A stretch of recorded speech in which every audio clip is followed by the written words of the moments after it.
Hello on a grey January day. The sun's been out a little bit, and today I'm going to tell you a little bit about the rhubarb that I've just got to augment my little collection at the allotment.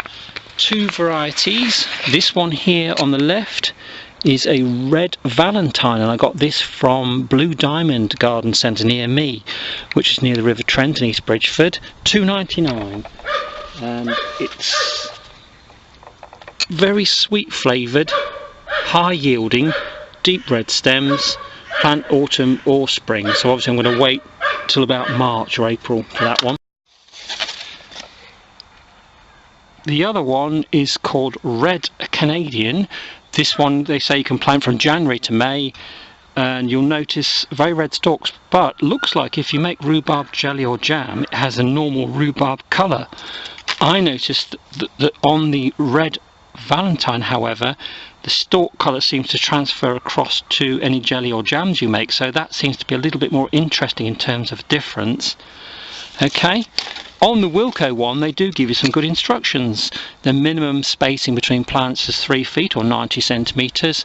They give a typical height of a plant of about 50 centimetres or 20 inches high, and they're a hungry crop, so basically they say you've got to give them plenty of nutrients. I'm going to be using some chicken manure pellets with these. At the moment I've just fed them with some liquid feed diluted down from concentrated on tomato liquid feed.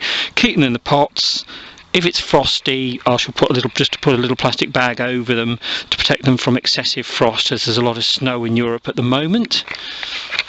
So with two new varieties to plant later on in the springtime, I'm quite looking forward to having some rhubarb, but it won't be this year. You can't take a crop on the first year, it's only the second year you can take a couple of stalks.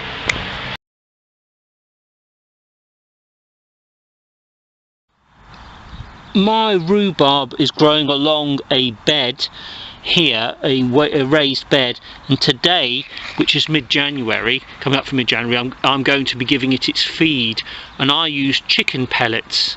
Okay, as you can see, a lot of the crowns have still got this black look on them, haven't they, where from last year's growth.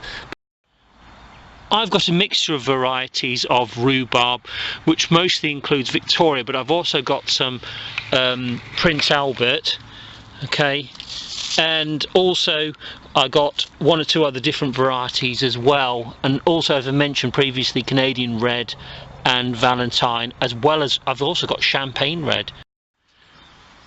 My chicken pellets are here, the poultry manure pellets.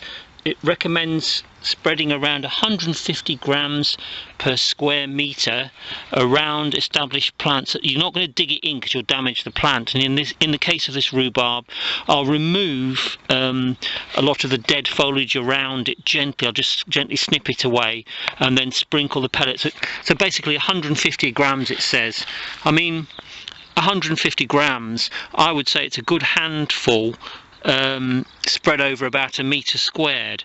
Okay, I don't put it directly on these actual shoots, I spread it around it, okay, and it'll fall among the actual stalks that are growing up from my rhubarb, and then all along my rhubarb beds that's what I'll do.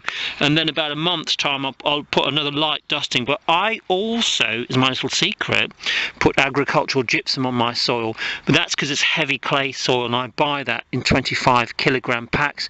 I sprinkle again, it's like a handful, and I just sprinkle it around very lightly. A handful of agricultural gypsum would actually do 2 or 3 plants once a year, including my fruit trees around where the roots are.